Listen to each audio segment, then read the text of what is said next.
Hi, my name is Joseph Rittenhouse. Welcome to Chengdu, China.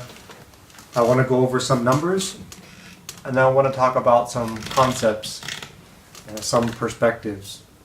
The numbers I'm going over here are numbers from the last month. I just ended a month-long trip with my girlfriend. I started in Vietnam, and I worked my way down to southern Vietnam, down to Ho Chi Minh City. My girlfriend came down from China. I had some time alone. I left Hong Kong, I went to Da Nang, Vietnam, Nha Trang, Vietnam, and then Dalat, Vietnam, in the central highlands of Vietnam, where all the coffee comes from.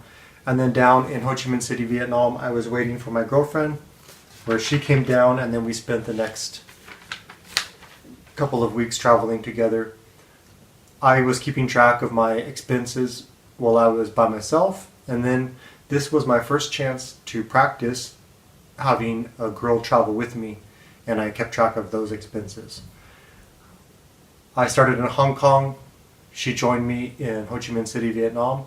We went from Ho Chi Minh City, Vietnam to Phuket, Thailand, from Phuket, Thailand to Kathmandu, Nepal, and I just brought her back to China here in Chengdu. This was a perfect experience, a perfect opportunity to practice a couple of things. Practice traveling with another person. Also practice what my life could be like later if I were to be married. And that's what I told this girl too, my girlfriend. I told her, make sure that you pay attention to this experience, because this experience is going to be a little bit similar to what life would be like if you live with me later. What life could be like, the possibilities. I need you to be paying attention to what's going on inside of you. I need you to be paying attention to what I'm doing. I need you to be thinking about what I'm doing, what we could do together. This was her first time out of China, so I knew that there was going to be a lot of new emotions, and she had certain expectations, I'm sure, of what it would be like leaving China and going to other countries. And I needed to have some time where we could both be traveling. She could work those misconceptions or concepts out in her own mind, and she could work through and sift through all the feelings that she's having traveling. But then she can also be watching me and see what kind of a guy I am, and why I do what I do, and how I do what I do. I'm a property investor. I don't have a normal 9-to-5 job, but I still make money. I still work, but I just work on my own income and expenses and how to purchase more property. My property that's in the United States. I don't have property here out in the rest of the world. I spent 56 days by myself, starting in Da Nang, going down to Nha Trang and Dalat. And then I waited down in Ho Chi Minh City in the south of Vietnam. I had 56 days by myself. This was a little bit more expensive than usual, because usually I'm staying in one city, like just Ho Chi Minh City, and I can rent a place for just a couple of $100s. I can save a lot of money on living expenses. But this time, I was going hotel to hotel to hotel because I wanted to check out some more cities in central Vietnam. So hotels cost more than renting a room. The 56 days I was by myself in Vietnam, I spent $1,469. So you're going to divide that, and I come up with $43.80 per day. Take that $43.80 and extrapolate it, multiply it by 30, and then you can see how much money you spend per month on average if you're a single guy going hotel to hotel, city to city in Vietnam. I came up with $1,314. $1,314 to be going hotel to hotel. And again, normally I'm staying in one city, which would be a little bit cheaper, but that's just something to keep in the back of my head, $1,314 to be just traveling around Vietnam to all the cities and staying in hotels. I left Hong Kong and went to Vietnam on June 4th.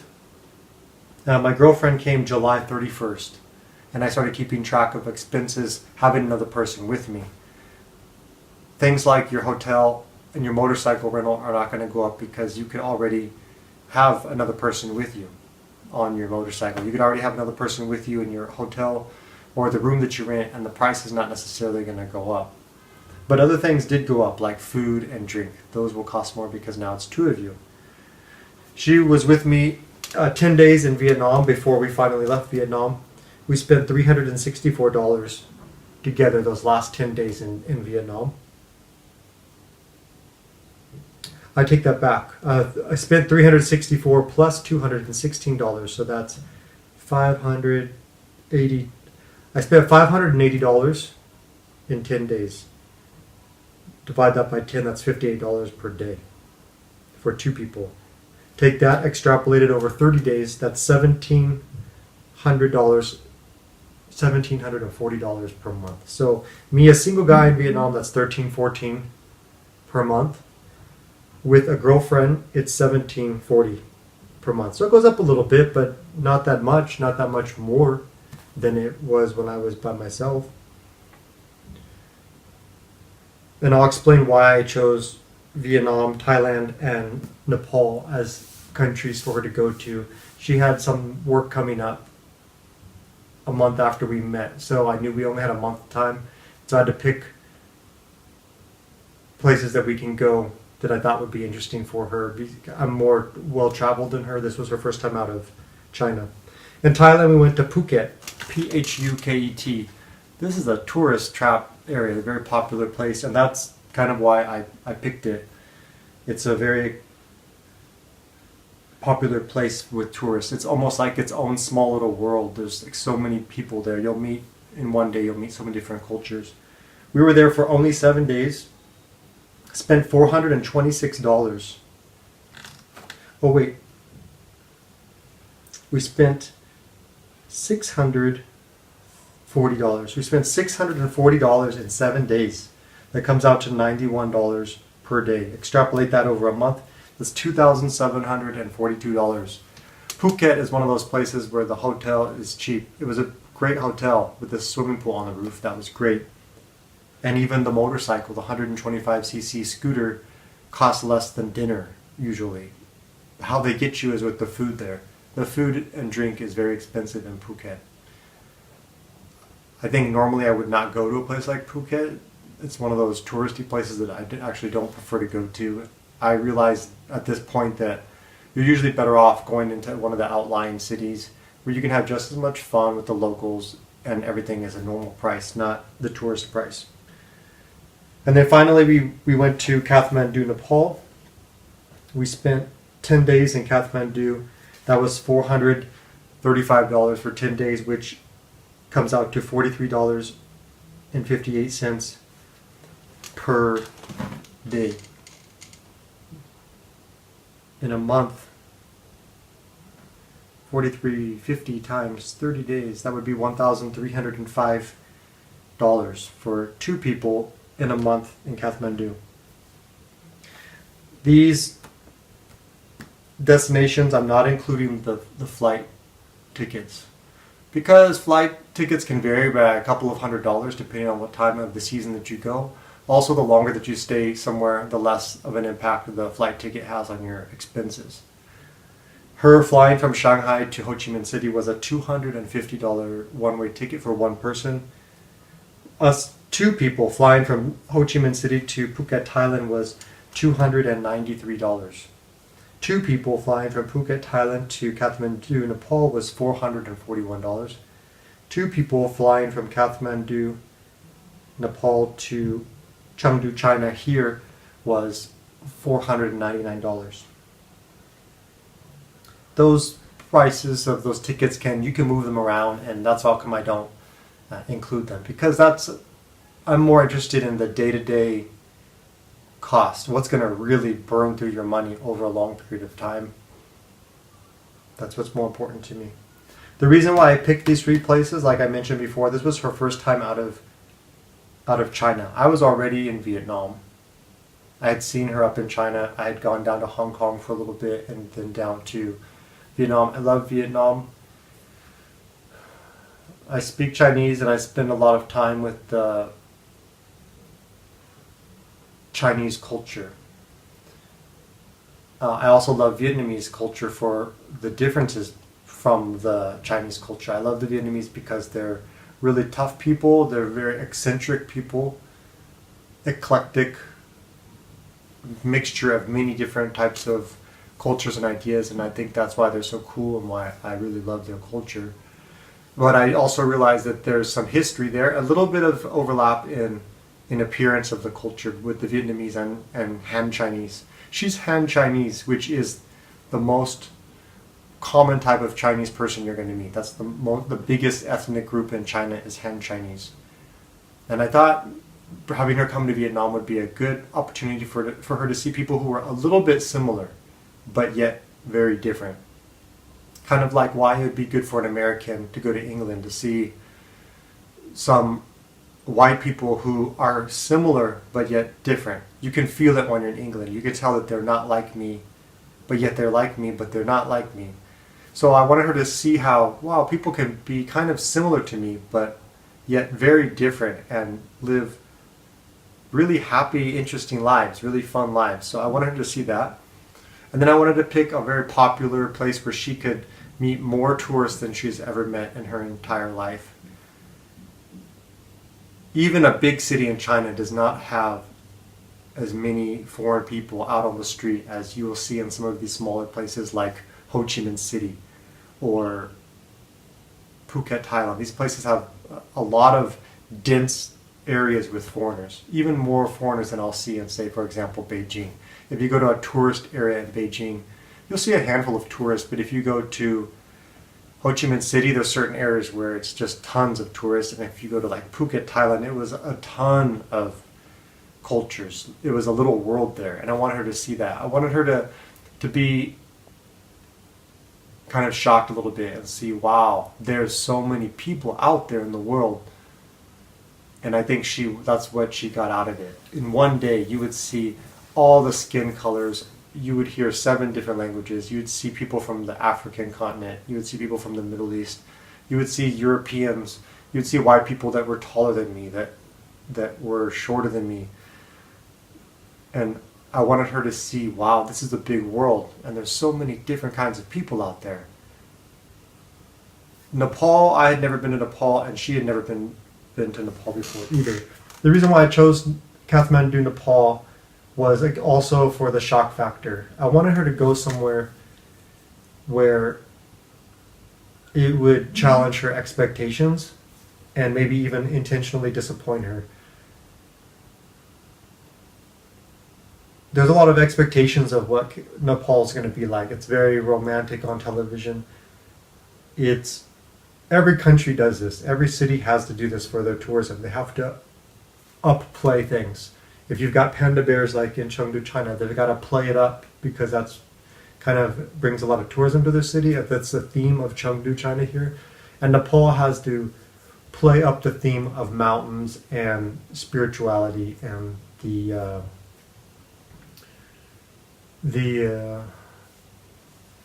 calmness, the spirituality of the place. And that's what we expect. Now, I'm pretty well traveled. I've been to 23 countries. I've been traveling since I was 20 years old.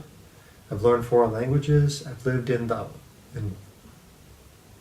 dirty, poor places with less wealth, and I've lived in places that were more well developed, and the streets were more perfect, and the buildings were more perfect. So I'm prepared for just about anything. It doesn't really bother me. I just treat every place as people doing their daily things. Everyone has to use the toilet, everyone has to eat, everyone has to send their kids to school, everyone needs to get to work somehow with the bus, a car, a scooter, or something like that. So things don't really shock me that much anymore.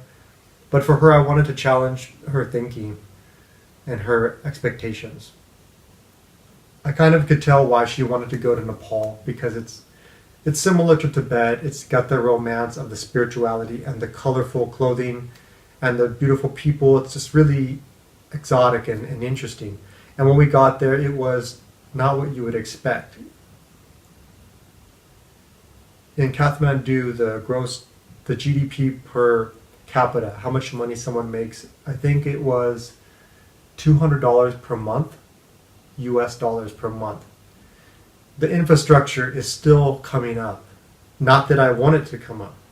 The buildings are still being modernized. Not that I want it to be modernized, but I'm just saying that place is going through a process of becoming more, the water is not drinkable out of the faucets right now. Not that it needs to be, but I'm just saying things are going through a process there, and you're thinking that you're going to go there and it's going to be like such a spiritual, wonderful thing, a beautiful thing. But those are people there. They got lives. They have infrastructure, and they're still improving. So when she got there, now we can talk about more about the relationship between me and the girl and the woman. I wanted to see how she would react to these different cultures. The way she reacted to Kathmandu, Nepal was, oh, this is just a city like other cities. And oh, they've got their own issues here. They've got to make sure people have jobs. They've got to work on their drainage issues for the roads. You can't drink the water out of the sink. You can't even brush your teeth with the water out of the sink. It's got such a metal flavor. But yet the food is pretty delicious, and they got new teas and stuff like that. I wanted to see how she would adjust to the environment. And you can't just go out to the mountains to do a plane flight from Kathmandu to go to Everest and come back is $100. To take a helicopter flight to base camp of Everest is $800 per person.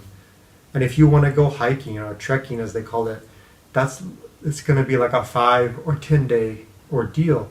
Like, I did not want to do something this complex. And when we got there, she also realized that,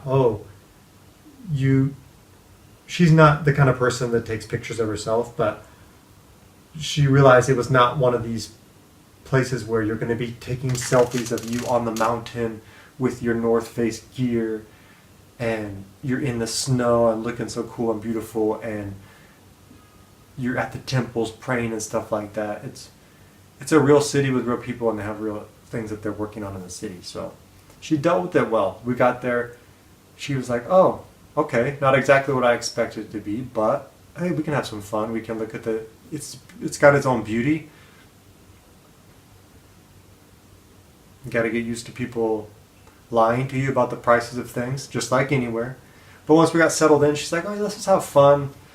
Trying the different new foods. Wow, I like this new tea, masala tea, and wow, they got this kind of dumpling thing like the Chinese have, these momo dumplings and stuff like that. And even the city is beautiful. It was fun to sit on the roof and eat and stuff like that there, and just the beautiful weather and things like that, and the rain and then the sunshine, and then the rain and then the sunshine and the coffees, and we had fun just walking around and eating and reading and things like that. And that's exactly what I wanted to see as a response from her.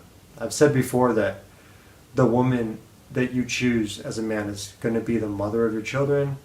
She's going to be your support. You're also going to be supporting her. She's also going to be the teacher of your children along with you. She's going to be the teacher. She's going to be my insurance. What if I'm in a wheelchair? What if I become mentally disabled or I'm killed? She's going to have to step in and be the backup of everything that I've built up, all of my money and my real estate, the empire that I'm building as a man. She's going to have to step in and at least hold the fort down until the kids can get old enough to take over the empire. So you're checking out the girl, you're interviewing her, you're doing a test run, a practice run to see how she's going to be responding. My life is unusual. I retired when I was 36 years old. I don't have a traditional type of job, 9 to 5. I definitely work all the time. I work more than most people. I'm constantly reading, constantly planning, keeping track of income and expenses, and I already have the next 2 years planned out, where my money's going to come from, where I'm going to put it to have my income grow. But my life is unusual. My lifestyle is unusual. Traveling around the world, sleeping in cars, sleeping on my parents' couch. And I've warned her about that. I've said, now I'm warning you, you've got to check me out. You've got to see about my lifestyle. And you've got to ask yourself, am I on board with what this guy's doing? He's kind of weird, but yet he's got a good thing going here. And I warned her about that. And I said, you got to check me out when we're traveling, because it's possible that later our life is going to be like this. In fact, this is the kind of life I want. I want to be like half of the year in America, have a home base there, but then half of the year pick another another culture so that we can be absorbing other cultures, other food, other lifestyles in other places. Spend half of the year in Japan. Spend half of the year in Indonesia. Spend half of the year in Europe or something like that. And I told her to get ready for this and test yourself out. See how you feel. See how you feel about me as we're traveling around for this month. Her response to Phuket, Thailand, I was really happy with that response too. Her response to Phuket was, wow, there's so many, I'm working my way back from Kathmandu to Phuket and then back to Ho Chi Minh City. Her response to Phuket, Thailand was, wow, there's so many cultures out there. China is still, it's like Oklahoma. You know, when I go to Oklahoma, I'm from California, and when I go to Oklahoma, I'm like, man, where's all the other colored people? It's like all white people. And being a Californian, I even feel weird there. I'm like, why is it just like everyone looks like me? It's kind of weird. Or like when I'm in an airport in Utah, I'm like, why is it all of us? Why is it all of us kind of weird? I'm not used to this from being from California. And that's how it is in China. It's mostly everyone looks the same. Everyone speaks the same. So I wanted to see how she would respond to her first experience with so many cultures, and it was a good response. She saw, even in the hotel alone, the employees were either Thai or they were Nepalese. They were from Nepal, or they were from Myanmar. I heard the languages and I'm like, that's what language is that? And they told me, oh, we're from Myanmar. So she got to see that, oh, this is how it is out in the world, that people are migrating economically to look for job opportunities, and all this stuff is going on, which you might not notice it so much in China because everyone kind of looks the same. You can't really tell who's moving where, but she realized that when you get out here in the rest of the world, things are happening. Like we saw Middle Eastern people, African people, and she did not get upset with like, why are they like that? Why did they do this? She just thought, oh, look at that. That's kind of cool what that culture does. And oh, that's interesting. Look at that culture. Look what they're doing. And look at the way that they treat their kids and how they play together and stuff like that. So that was another good response. I thought, wow, this girl, she can adapt. Like in Kathmandu, she can be open to different cultures, and I already knew she was like that. That's why I'm with her in the first place, because I know she's a pretty solid girl. And then I saw that she can just kind of adapt to wherever she's at and learn from the other cultures, like I do. Like I always like to pick and choose things from other cultures. And then when we were in Ho Chi Minh City, Vietnam, she was like, they're kind of like me, but they're not me. They're very different than me. And she was not proud. She just thought, wow, that's funny. That's interesting how they do things differently. So she responded well to the Vietnamese as well. And I showed her, you guys have your way of drinking tea. This is how they drink tea. You guys don't drink this. They drink this. You don't eat this. They eat this. And that was her first time out of China, was in Vietnam. I wanted to show her that we don't have to spend a lot of money to have fun. And the whole time together was her seeing that, and me showing her that, if we chill a little bit on the living expenses of where we live, we can spend a little bit of money on a scooter and go out and have some organic fun, just driving around, letting the wind blow in our hair, drinking a tea and drinking a coffee. And she was cool with that. She's like, oh yeah, okay, this is fun, just going around. She also had an opportunity to see me in my natural habitat, where she had already seen this before in China, but she had another chance to see it. Just because we're traveling around doesn't mean I don't take care of my business. I still need 2 or 3 hours every single day to just sit here. Sometimes I don't even accomplish much, but I have to have my time. I have to have my time to sit down with a pen, maybe scribble some things on paper. I need to read a book a little bit. Maybe I need to listen to some music, or just kind of randomly let some ideas go through my mind. I need to read on the internet, think about some things. And So I let her know this is not going to be just fun. This is how I live my life. I'm not a tourist. I'm just kind of living in the world. And she responded to that well. She was able to realize, oh, okay, he's got to do his thing right now. Well, I'm going to do my own thing and maybe play some games or read a book or go off on my own, go for a walk. And that's what I wanted this to be, a practice experience. You'll hear me often use the term, two concepts. One concept is that I am a business. I've said this many times before. I don't mean I have a business. I mean, I am a property investor, but I don't really, that's another story, but I treat myself like a business, and the way I manage my money is like a business. Like I'm just like a boss. Like, what do we got happening this month? What am I going to do next month and over the next 2 years? What can I pay for? What should I invest my money in? And what kind of education should I be investing my money in? What book should I be reading and things like that? I treat myself just like a business. That's one concept. And I treat any girl that comes into my life like, you're joining my team. I'm the CEO. I've got a good thing here. I've set my life up well. I did a good job. I worked hard. I saved my money. I got it into rental property, into rental real estate. I worked hard to get where I'm at, and I'm successful. And now one of my rules is I'm the CEO. I'm not a tyrant, but I'm the CEO. And if any girl's going to come into my life, you can be on this team, but I'm the CEO. You can be the vice president. You can be the COO and the CF and the COO. But you got to be on board with the way that I do this stuff. You got to let me have my time. You can get on my team. I'm at a point in my life now, 38 years old, where I've got things set up. I've done a good enough job to where we're not using the other person's way, most likely. I mean, I can change, but things are, my own company, me, is doing well already. So that's how I see it, that I'm like a company. And another concept is my relationship with women is that I'm hiring a teacher, I'm hiring a partner, I'm hiring someone who can take over for me if I become incapacitated or disabled or if I pass away.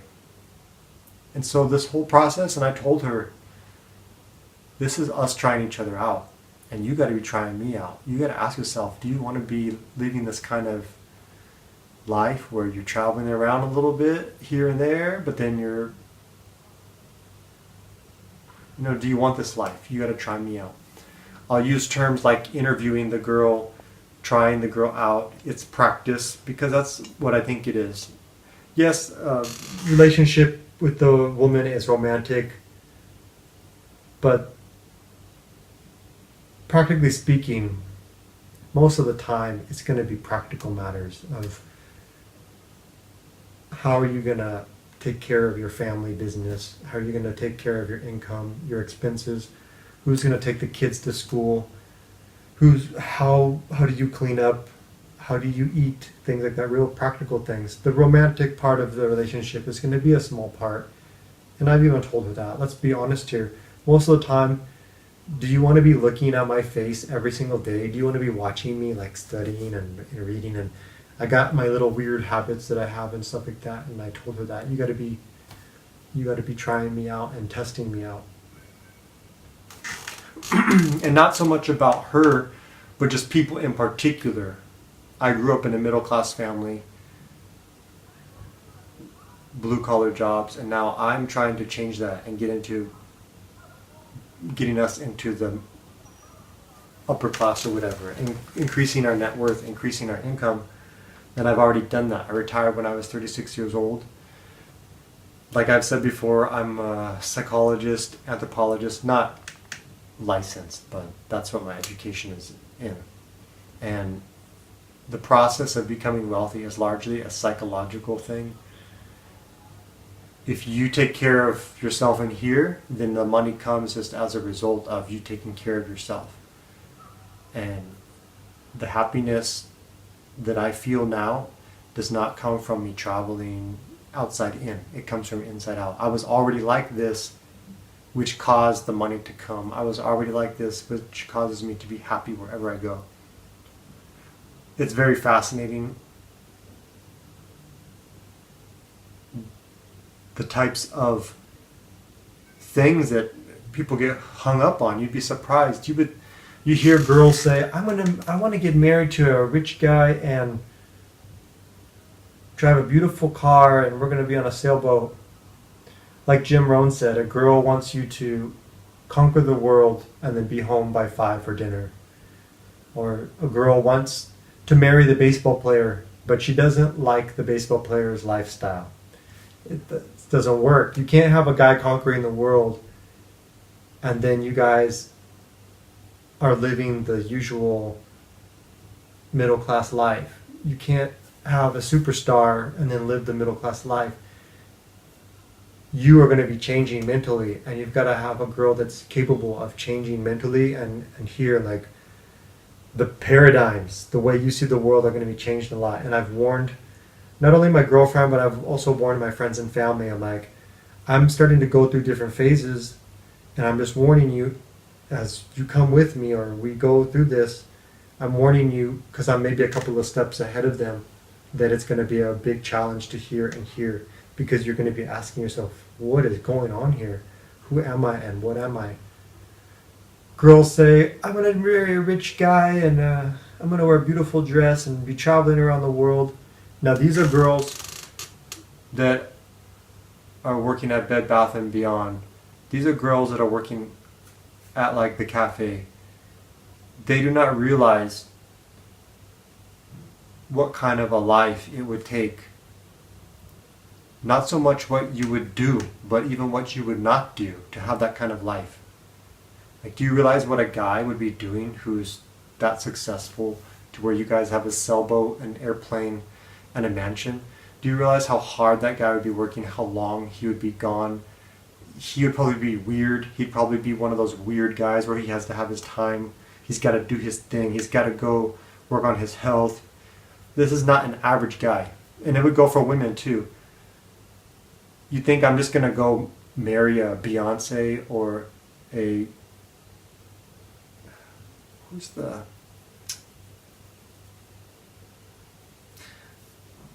a Lady Gaga or a Beyonce?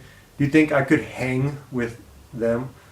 Their life, they do in Ariana Grande. I was looking at her resume. Like, what she does in 1 year is more than I've done in my entire life. Like, they're just constantly creating and doing things and busy, and could I keep up with that? I would have to ask myself that. It's not just like, oh, I'm hanging out with Ariana Grande and on her boat, and I would have to become a different kind of person. Like Warren Buffett's friend Charlie Munger says, to earn $1 million, you have to be the kind of person able to earn $1 million. You don't just get $1 million. You change as a person. So I've warned her, my girlfriend, that it's going to be weird. It's going to be a different kind of life. And she did well. She responded well. She noticed that a lot of times we were just sitting quietly. That a lot of times happiness could come from things that didn't require money. And she responded well to that. And I was testing her on that. Not testing her in a sneaky, mean way. But just, I'm kind of mature now, and I realized that life is not like in a movie. It's not like in the TV show.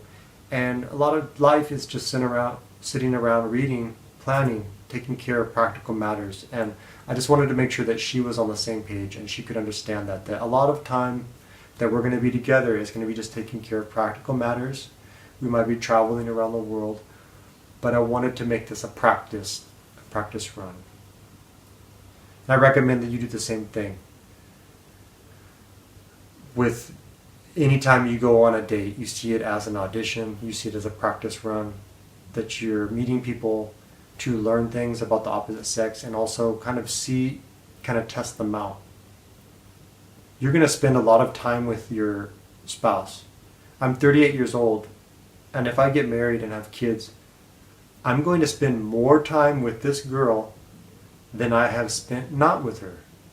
I've already been alive for 38 years, and if I were to get married and have kids, I would be with this girl more than 38 years going ahead.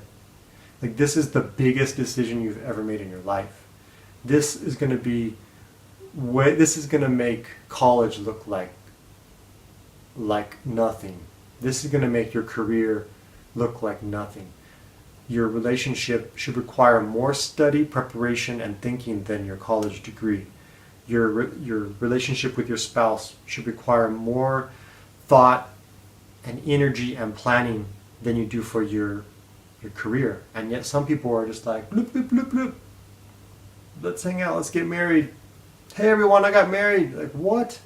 When did you meet this guy? When did you meet this girl? You just met her like last year.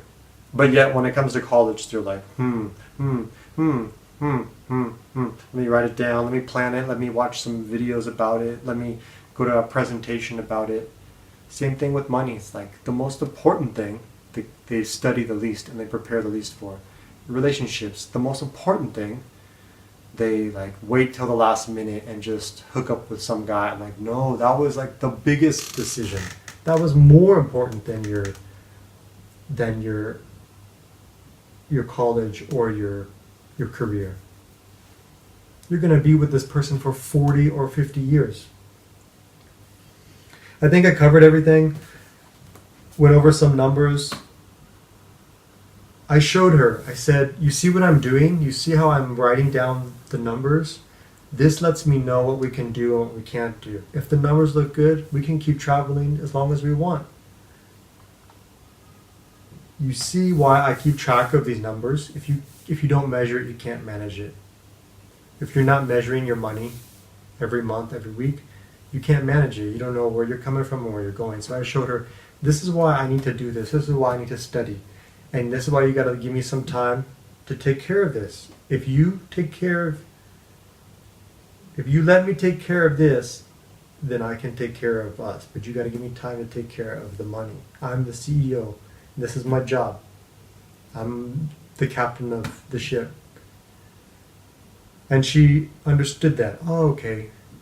I tested it with her. I said, this costs this much, this costs this much. If this costs less, we can stay longer. If this costs more, we can stay shorter period of time. And she respected that. She understood that. So that's a good sign. Write down your numbers and go practice with the girls. Do test runs, do practice runs before you make the final commitment to marry the girl. You're hiring the girl to be a part of your company, which is you. She's going to have your company name, which is your last name. You're the CEO. And it would apply also for girls too. The girl, you're basically like hiring, you're a member of the board and you're like putting a new CEO in your company, if that's how you could think about it if you're a girl. Or you're like